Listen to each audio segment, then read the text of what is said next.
So hey there, coming to you live from the Ortega studio in Sunny Slope, Arizona.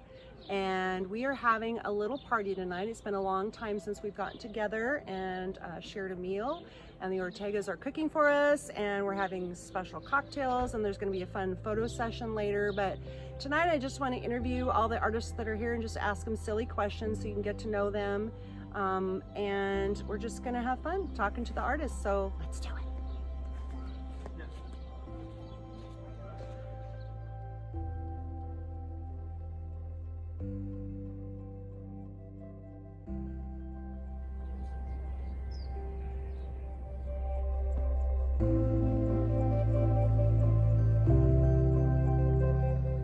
So April, Diana, how long have you been an artist? since I was 4. Awesome.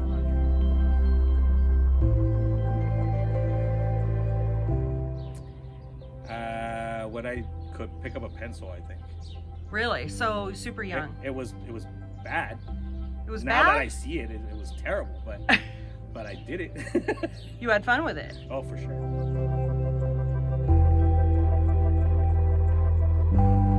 Had a big chalkboard that my mom would carry all around the house for me, and I would draw with my chalk, and she was taking photos back when I was 3. That's cool.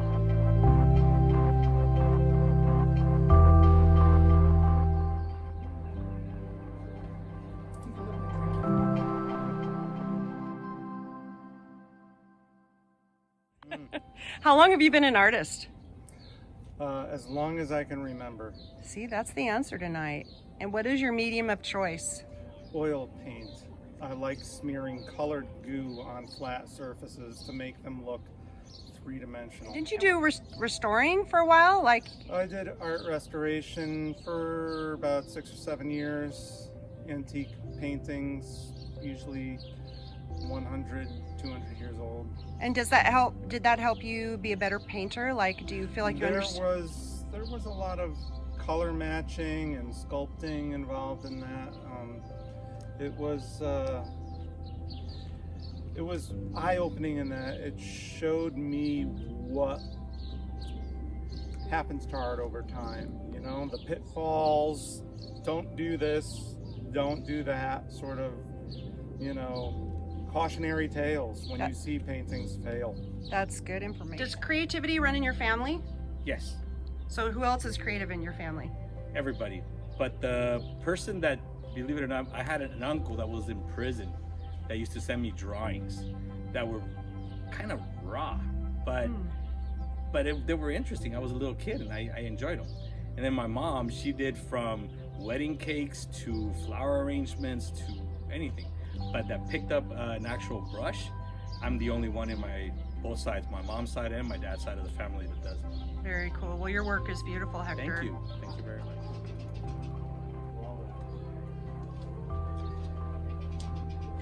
Hey there, fella. I hear this is your place. It is. The whole place.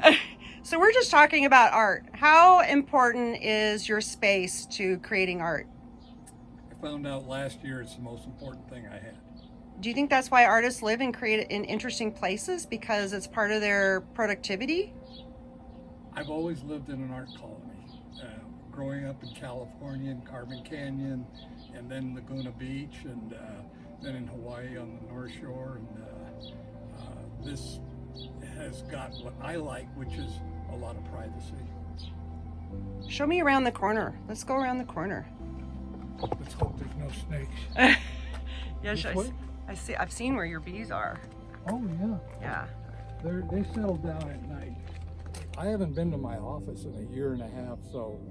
Speaking of office, so I know that you had a whole other career, but I mean, we always think you of our friend Larry the artist, but you've had a career. What was your career?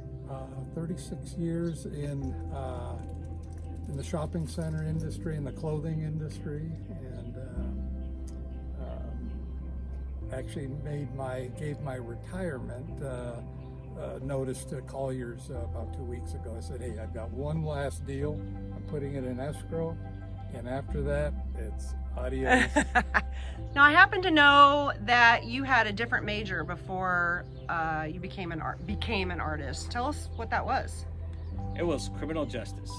And why criminal justice? My dad was a cop, and I was gonna be not only a cop, I was gonna be a detective, maybe FBI. That's cool. Yeah, I So thought when you headed towards art, what did your family think of that? they liked it when I was young. Ah. When I was not so young, it's not, you don't make money on art, they said, and they weren't wrong. What you doing, April? Making a photo How come? because it's so pretty. It's so pretty. How important is pretty? Pretty runs my everyday life. That's a good answer.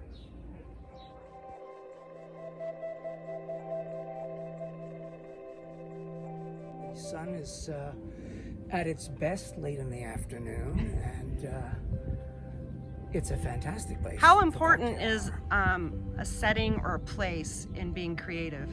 Well, what's important, I think, is to change your setting or place from time to time. It's the transfer of oneself from here to there. Wherever here and there are defined, the fact that they're different stimulates creativity.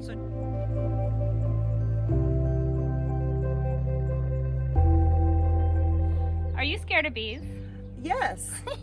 Are you standing close to them right now? Yes. Yes. But the that's trick fun. is not to swat them. You don't swat No? them and they won't bother you. Oh my gosh, look at the light coming off.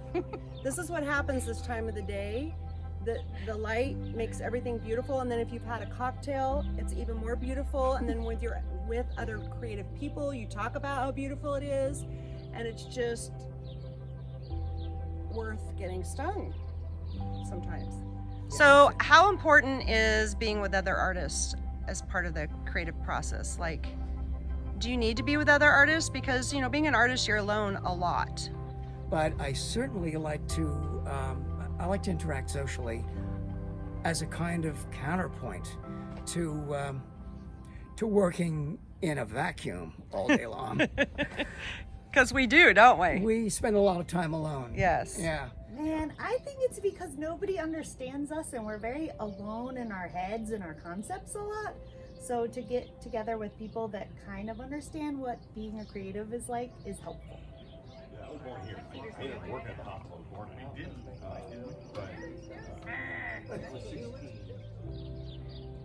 Diana, if you could be an animal, what animal would you be? An oak tree. That's not an animal. I'm sorry, what, did you want to get that on film? Your grooming? No, I was just. So you know, does your beard have its own Facebook page or Instagram page or? It wants to. I don't let it. I am the boss. Oh, here's another question. Just died. Here's another question, John, because I know this about you, that you are very funny. No, that's not true. I'm not the least bit funny. I think a lot of artists. Nothing I've ever said has brought a giggle or a laugh or a Oh my gosh, chuckle. you've been making me laugh since the moment I met you. No. Come on now. No. Thank you, Mr. Schieffer. You're Okay. you're amazing interview. This is weird.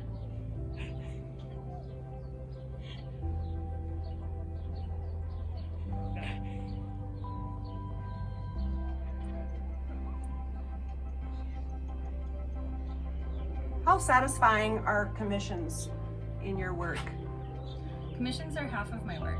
They're Really? very satisfying. Really? Yeah. Do you enjoy, well, you're a people person, so you enjoy collaborating with the collector to create their vision? Yes, I do. I like to go and meet them in their homes and see how they decorate, what color usage they have, and meet the animals or whatever that I'm going to be painting in the future and see how we can collaborate together to make it something unique for them. What if they ask you to do something that's outside your box of comfort? Then what? Usually I do it. That's so great. If it's way outside of my comfort zone, I will tell them I'm not the right artist for them. Gotcha. Gotcha.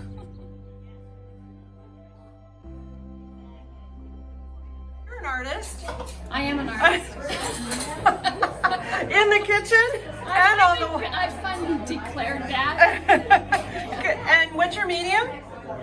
Well, right now it's cold wax and oil. Oh, and your work is so expressive. Has it always been very free and loose? No. No. No, I've spent the past 25 years being very tight and representational. And now you're loosening up. Breaking away from that. What caused that, do you think? What made you want to do that, or what was Because it? I was getting so frustrated with my pastels. It was like, I just need to do something different. If just something inside says, do something different. So in an act of frustration, you got creative and let that go and moved on. I did. Well, your work is beautiful, Santa. Thank you for hosting us tonight. Thank you. It's my I received a lovely note from a young woman, the friend of a young friend of mine who has now become a collector.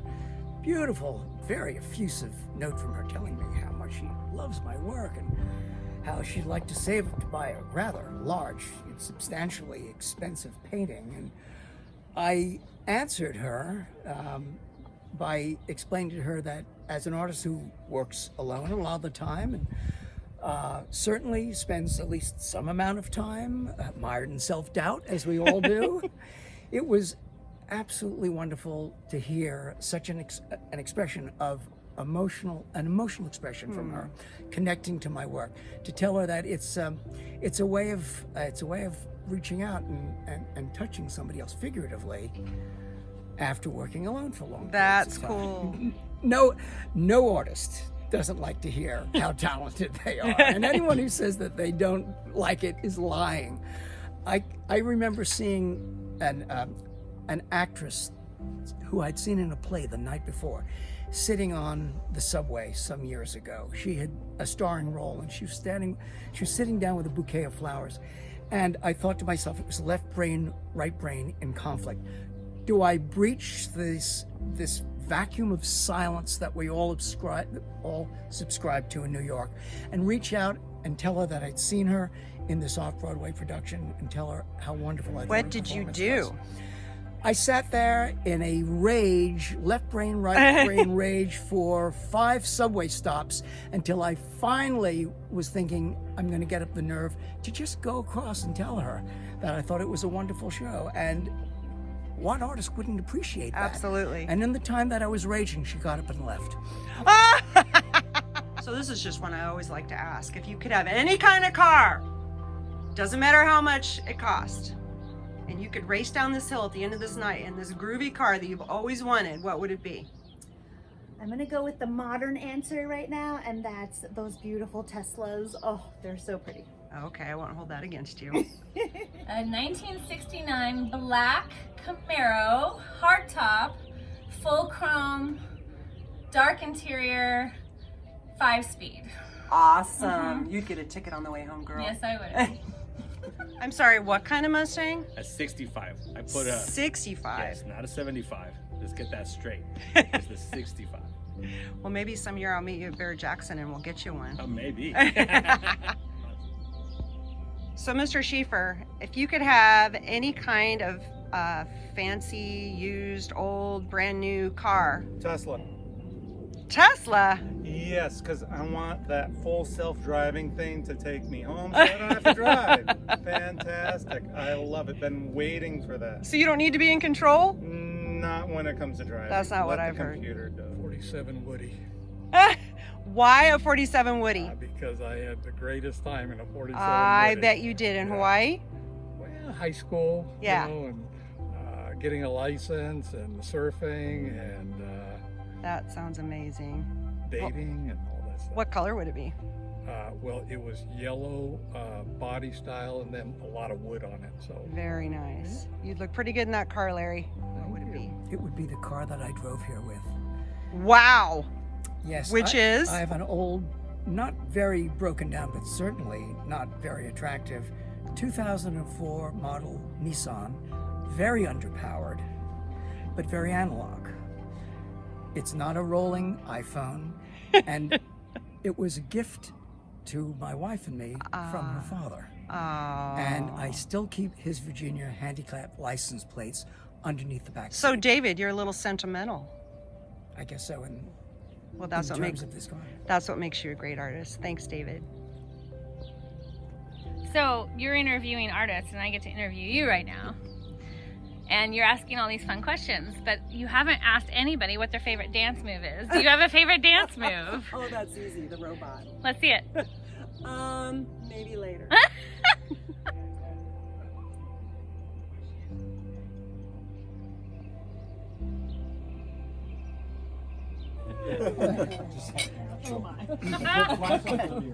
You look enormous right now, Mr. Schiefer. Back to the hospital after dinner. It's fine.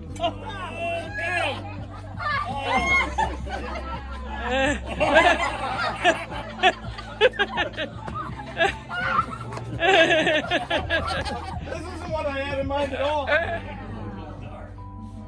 This is a new So you just have to refresh them? Yeah.